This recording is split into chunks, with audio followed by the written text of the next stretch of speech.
So 3 common or known issues with a 3-liter Duramax. We're gonna go ahead and explain that today. As a matter of fact, I just took a clip from my last video on my other channel and I'm putting it on this video so it's searchable. But let's just call it how it is. Not every vehicle model is gonna be perfect. So I'm gonna go ahead and explain that. It's important to diagnose things like this and of course have a heads up, especially if you own these vehicles. And speaking about diagnosing vehicles, we are running a giveaway on our website. Every $1 spent is 1 automatic entry. This contest is gonna go really quick, so definitely hit up the website, truckmasterdiesel.com. We have a ton of diesel parts, thousands of diesel parts to choose from, and a ton of other YouTube merch. But with all of that being said, let's go ahead and get into this explanation right now. But as promised, moving on, 3 most common problems drivers report with a 3.0-liter Duramax diesel engine.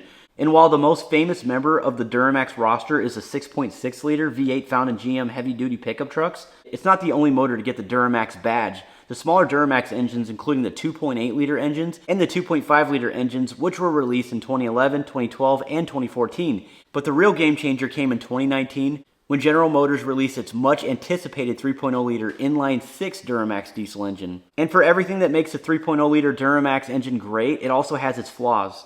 And let's just say that several issues in particular are known to plague the engine and have caused many drivers to think twice before dropping big bucks on vehicles equipped with the 3.0-liter Duramax. From getting the motor to start to catastrophic engine oil leaks, here are 3 most common problems drivers report with the 3.0-liter Duramax diesel engine. One of the most pervasive issues that some owners have faced with the 3.0-liter Duramax is a long crank time or no start condition.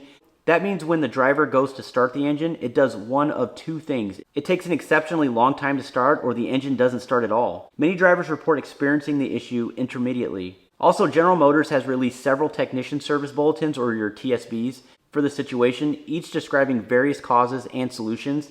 However, one of the primary causes of this condition appeared to be a faulty camshaft trigger wheel, a component that works with the camshaft position sensor to send information to the car's computer. In these cases, the trigger wheel may come into contact with the engine's timing chain, disrupting the motor's ignition process and resulting in a long crank or no start. GM suggests replacing the camshaft trigger wheel as a potential fix, and one TSB claims that the repair process takes 3.1 hours of labor time, which is crazy. But many drivers report that GM had to remove the entire cab from their pickup trucks to fix these issues. And we're talking about a 40 to 50 long hour process that costs a pretty penny. Other potential fixes for the long crank or no start condition, including replacing faulty wiring harnesses, installing a shim to the camshaft position sensor, and recalibrating the engine control unit. And even though GM has offered a few potential fixes, many drivers report this issue returning even after GM performs the repair.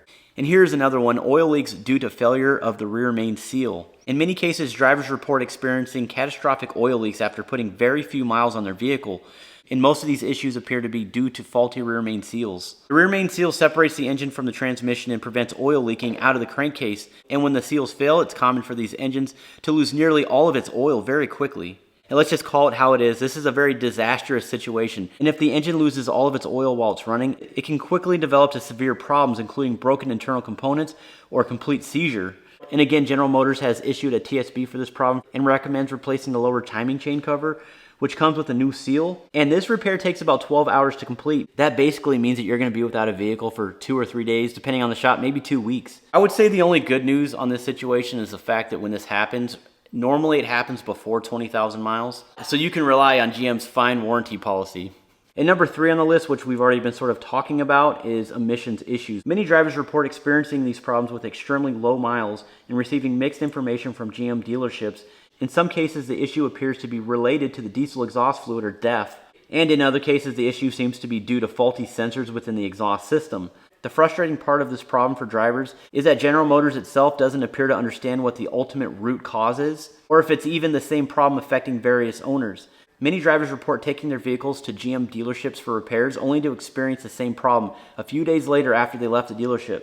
And anyone who has worked on cars for a while knows that emission systems are notoriously finicky, and problems with these systems can be incredibly difficult to pinpoint and repair. While the 3.0-liter Duramax is a relatively young engine, and its issues are bound to be smoothed out in the coming years, these pervasive issues are certainly concerning for the current owners. And if you're in the market for a smaller diesel pickup, some drivers who have lived through their own 3.0-liter Duramax problems recommend shopping elsewhere while GM sorts out these issues. But this is the official final goodbye to the LM2 3.0-liter. It has definitely been a journey, and I'm really excited to see what they do moving forward. From the last 2 videos that I posted about the Caterpillar, when they decided to go ahead and get rid of their Caterpillar diesel trucks, And now this one, which isn't shocking, the fact that it would cost more money to keep this engine going, and only because of the strict EPA regulations that they continue to push. It's really sad news. I'm hearing this across the board for Chevy, Dodge, and Ford. They're constantly spending more money on emissions parts to make more efficient diesel engines, and that's all good and great. And as an end user like myself and like you, if you decide to purchase one of these,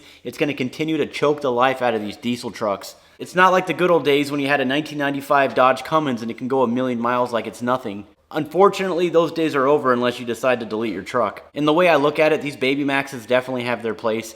If you're pulling a boat to the lake, if you have a small camper and you want to take the family, or even take it a step further and just daily drive this truck, drive it to work and back. I mean, these trucks get excellent fuel economy, so I can see that they have their place. And not only that, these things are more than capable. They haul 9,000 pounds. That's pretty good. I will leave a link in the comments below. Click on that link, get entered in to win one of these scan tools. I'm super excited to announce the winner. It's gonna go pretty quick. If you have a Duramax, Power Stroke, or Cummins and you don't have a lift pump yet, check out the website, pick one up. But I am done with this video. Thank you so much for watching. Stay tuned.